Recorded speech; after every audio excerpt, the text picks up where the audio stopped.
குரு வாழ்க, குருவே துணை, குரு அடி போற்றி. நான் உங்கள் வாழ்க வளமுடன் ஜோதிடர் ஸ்ரீ குரு சுந்தர வடிவேல்.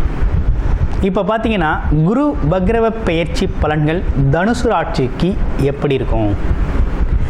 தனுசு ராசி அப்படின்னு எடுத்துக்கிட்டோம்னாலே குருவோட ஆதிக்கம் நிறைந்த ஒரு ராசிகளில் ஒன்று. 2 ராசி இருக்குது, அதில் முதல் ராசி இது. அந்த வகையில் இப்போ என்ன நடக்குது? சாதகமாக இருக்கா பாதகமாக இருக்கா அப்படிங்கிறத பற்றி பார்க்குறோம். முதல்ல குரு எப்பையிலேருந்து வக்ரகதி நிலையை அடைகிறார் அப்படிங்கிறத பார்க்கணும். அப்படி பார்த்தோம்னா அக்டோபர் 9ஆம் தேதியிலிருந்து நெக்ஸ்ட் இயர் 2025 பிப்ரவரி 4ஆம் தேதி வரை தான் குரு பகவான் வக்ரகதி நிலையினார். கிட்டத்தட்ட 4 மாத காலங்கள் வருது. இந்த 4 மாத காலங்களில் என்ன செய்யலாம், என்ன செய்யக்கூடாது, என்ன விதமான வழிபாடுகள் உகந்ததாக இருக்கும், எப்பேற்பட்ட விஷயங்கள்லாம் உங்களுக்கு நடக்கும் அப்படிங்கிறத பற்றி நட்சத்திர பலன்களோட பார்க்குறோம். இப்போ குரு அப்படிங்கிறவர் யார் அப்படின்னு நம்ம தெரிஞ்சுக்கணும். குரு அப்படிங்கிறவர் குரு பார்த்தால் கோடி நன்மை. குருவை பொறுத்த வகையில் அவரோட பார்வையால் எப்பேற்பட்ட தோஷங்களையும் நீக்கக்கூடியவர், நல்வழி காட்டக்கூடியவர், நல்ல பெரும் பணத்திற்கு சொந்தக்காரர், குழந்தைக்காரகர், திருமணம் சார்ந்த விஷயத்துக்கு, சுபகாரியம் சார்ந்த விஷயத்துக்கு இவரோட அனுகிரகம் இல்லாமல் நடக்காது. ஏன்னா வியாழ நோக்கம் அப்படிங்கிற ஒரு அனுகிரகம் இருந்தால் மட்டும்தான் திருமண பாக்கியங்கள் கைகூடும். அப்படிப்பட்ட இவர் உங்களுடைய ராசிக்கு சொந்தக்காரர். 6ஆம் இடத்துல போய் மறைந்து வக்ரம் பெற்றார். இப்போ 6ஆம் இடத்துல மறைவு, சுபகிரகம் 6ஆம் இடத்துல மறையுது, ராசிநாதன் 6ஆம் இடத்துல மறைகிறார் அப்படின்னா என்னென்னா தேவையில்லாத மனஸ்தாபங்கள், வம்பு வழக்குகள், வேலை சம்பந்தப்பட்டத்தில் சின்ன சின்ன குறைபாடுகள், ஆமாம் எதிர்மறை சிந்தனைகள், இப்படிப்பட்ட விஷயங்கள்லாம் கொஞ்சம் மேலோகும். தேவையில்லாத உடல் உபாதை செலவுகள், மருத்துவமனை செலவுகள், நோய்வாய் செலவுகள் அப்படின்னு கொஞ்சம் செலவு ஐட்டத்தையும் குறிக்கும். அதே நேரத்தில் மன உளைச்சலையும் தரும். ஆனால் இப்படிப்பட்ட சூழ்நிலையில் அவரே வக்ரகதி நிலையை அடைஞ்சிட்டார். அப்படின்னா என்ன நடக்குது அப்படின்னா அதுலேருந்து கொஞ்சம் விடுதலை கிடைக்கிது.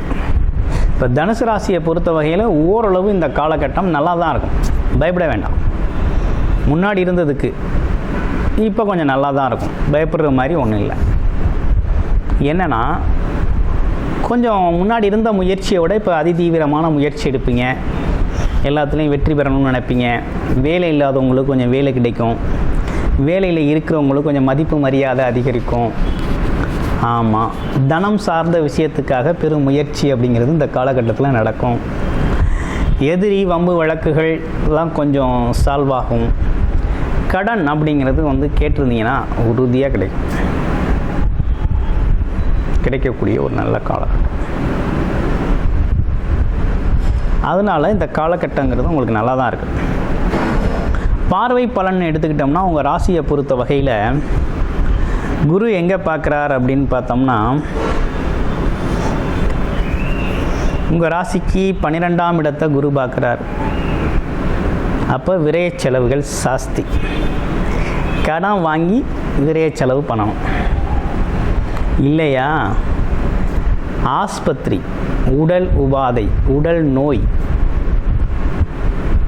உடல் நலக்குறைவு, இது சார்ந்து விரய செலவுகள் நடக்கும் அப்படிங்கிற மாதிரி அமைப்பு வருது. ஆனால் உங்களுடைய ராசிநாதனே 6ஆம் இடத்திலிருந்து நடத்துறதுனால சில வம்பு வழக்குகளுக்கு வீண் செலவு, வீண் விரய செலவுகள்லாம் வரும். அதனால் இதெல்லாம் தவிர்த்துக்கிறது அப்படிங்கிறது இந்த காலகட்டத்துக்கு நல்லது. ஆமாம், வீண் விரய செலவுகளை தவிர்க்கணும், சுப விரய செலவுகளாக அதை மாற்றணும் அப்படிங்கிற மாதிரி ஒரு அமைப்பு இருக்குது. அடுத்து 2ஆம் இடத்தை குரு பார்க்குறார். 2ஆம் இடத்துல குரு பார்க்கறதுனால என்ன நடக்கும்? வருமானம் வர்றதுல இருந்து வந்த தடை, குடும்பத்தில் தடைப்பட்ட மகிழ்ச்சி, குடும்ப ஒற்றுமை ப்ராப்ளம், அதே நேரத்தில் பார்த்திங்கன்னா சொல்ல காப்பாற்ற முடியல, சொல்கிறது மாதிரி நடக்கலை, சொன்னது மாதிரி செய்ய முடியல, இப்படிப்பட்ட விஷயங்கள்லாம் கொஞ்சம் மாற்றி அமைக்கப்படுது, கொஞ்சம் நல்ல விதமாக இருக்குது அப்படிங்கிற மாதிரி தான் இருக்குது. அடுத்து 10ஆம் இடத்தை குரு பார்க்குறார். 10ஆம் இடத்துல குரு பார்த்தா என்ன நடக்கும்? தொழில் சார்ந்த விஷயத்தில் கூடுதல் முயற்சி அப்படிங்கிறது தேவைப்படும். அது தீவிர முயற்சி அப்படிங்கிறது தொழில் சார்ந்த விஷயத்தில் வெற்றி பெறும். அப்போ வெற்றி தரக்கூடிய ஒரு நல்ல அமைப்பு தான் இந்த காலகட்டம் ஏற்பட்டிருக்கு. அப்போ தொழில் வெற்றி ஏற்படும், தொழிலில் கொஞ்சம் லாபங்கள் எடுக்கலாம், வியாபாரம் நல்லா இருக்கும் அப்படிங்கிற ஒரு அமைப்பு இருக்குது. இன்னொன்று, ரொம்ப காலமாக பதவி உயர்வே இல்லை, நீண்ட நாள் சர்வீஸ் பண்ணிட்டேன், ஒர்க் பண்ணிட்டேன், பதவி உயர்வு இல்லை, என்னோட உழைப்புக்கு முறையான என்ன இல்லை, அங்கீகாரம் இல்லை அப்படின்னா இந்த காலகட்டத்துக்கு அந்த விஷயம்லாம் கிடைக்கும். ஸோ இப்படிப்பட்ட விஷயங்கள்லாம் இந்த காலகட்டத்தில் கிடைக்கக்கூடிய காலகட்டம். அடுத்து நட்சத்திரங்களுக்கு வருவோம். இப்போ மூலம் நட்சத்திரத்துக்கு எப்படி இருக்குது அப்படிங்கிறத பார்க்க போகிறோம். இப்போ மூலம் நட்சத்திரத்தை பொறுத்த வகையில் நினச்ச காரியத்தில் ஜெயிக்கணும்னு நினைக்கிறவர், அது மட்டும் இல்லாமல் விஸ்வாசம் அப்படிங்கிற ஒரு விஷயத்தை காட்டக்கூடியவர், பலவிதமான கல்வி அறிவு அப்படிங்கிறது அவங்களுக்குள்ளே இருக்கும். ஆமாம், பல பேருக்கு வழிகாட்டியாகவும் இருப்பாங்க. ஆமாம், நன்மை தீமை ரெண்டையுமே எடுத்துரைக்கக்கூடிய ஆற்றல், அதை பற்றிய விவரம் அப்படிங்கிறது தெரியும். இவங்களுக்கு எப்படி இருக்குது? மூல நட்சத்திரத்தை பொறுத்த வகையில் இந்த காலகட்டத்தில் என்னென்னா தொழில் சார்ந்த முயற்சிகள், வியாபாரம் சார்ந்த முயற்சிகள்லாம் வெற்றி தரக்கூடிய ஒரு காலகட்டமாக இருக்குது. பதவி உயர்வு, முன்னேற்றம் அது குறித்தெல்லாம் கொஞ்சம் ஏற்பாடு செஞ்சுக்கலாம். சில பேருக்கு சில பதவிகள் தேடி வரும், அரசியல் சார்ந்து இருக்கவங்களுக்கு. அதே போல் ஆன்மீகம் சார்ந்த தொடர்புகளில் இருக்கவங்களுக்கு புது புது விஷயங்கள்லாம் செய்யக்கூடிய ஒரு ஆன்மீகம் சார்ந்த புது புது சொற்பொழிவுகள், அதில் புதுவிதமான பதவிகள் இதெல்லாம் கிடைக்கும், பாராட்டுக்கெல்லாம் கிடைக்கக்கூடிய காலகட்டம். அடுத்து பூராடம் நட்சத்திரத்துக்கு எப்படி இருக்குது அப்படிங்கிறத பார்க்க போகிறோம். பூராடம் நட்சத்திரத்தை பொறுத்த வகையில் இந்த காலகட்டத்தில் ஒரு பகட்டான வாழ்க்கை வாழணும் அப்படிங்கிறதும், ஆடம்பரமாக வாழணும் அப்படிங்கிறதும் இவங்களோட நோக்கம். ஆனால் நண்பர்கள் நிறைய பேர் இருப்பாங்க. ஆமாம், எதையும் ரசித்து செய்யக்கூடிய, ரசனையோடு செய்யக்கூடிய திறன் அப்படிங்கிறது உங்களுக்கு உண்டு. இப்படிப்பட்டவங்களுக்கு எப்படி இருக்குது? பூராடம் நட்சத்திரத்தை பொறுத்த வகையில் லாபகரமாக அமைஞ்சிருக்கு இந்த குரு பயிற்சி, குரு வக்ர பயிற்சி. அவங்களுக்கு லாபகரமாக இருக்குது, எண்ணங்கள் ஈடேறக்கூடிய ஒரு நல்ல அமைப்பு ஏற்பட்டிருக்கு. முன்னாடி நினச்சதெல்லாம் இப்போ நடக்கும். ஆமாம், இப்படி நடந்திருந்தால் நல்லா இருக்கணும்னு நினைக்கிறது இப்போ நடக்கும். ஒரு நல்ல காலம்தான். நிறைய மாற்றங்கள் உங்கள் வாழ்க்கையில் உண்டு, நல்ல விஷயங்களே நிறைய நடக்கக்கூடிய அமைப்பு இருக்குது. அடுத்து உத்திராடம் நட்சத்திரத்துக்கு எப்படி இருக்குது அப்படிங்கிறத பார்க்க போகிறோம். உத்திராடம் நட்சத்திரத்தை பொறுத்த வகையில் அதாவது பொது காரியங்களில் முன்னின்று நடத்தக்கூடிய ஒரு திறன் அப்படிங்கிறது இவங்களுக்கு உண்டு. தைரிய குணம் உண்டு. சுபகாரியத்தில் முன்னாடி நின்று செய்வாங்க. ஆமாம், எல்லா உறவுகளையும் நேசிக்கக்கூடிய ஒரு அமைப்பு அப்படிங்கிறது உத்திராடம் நட்சத்திரத்துக்கு உண்டு.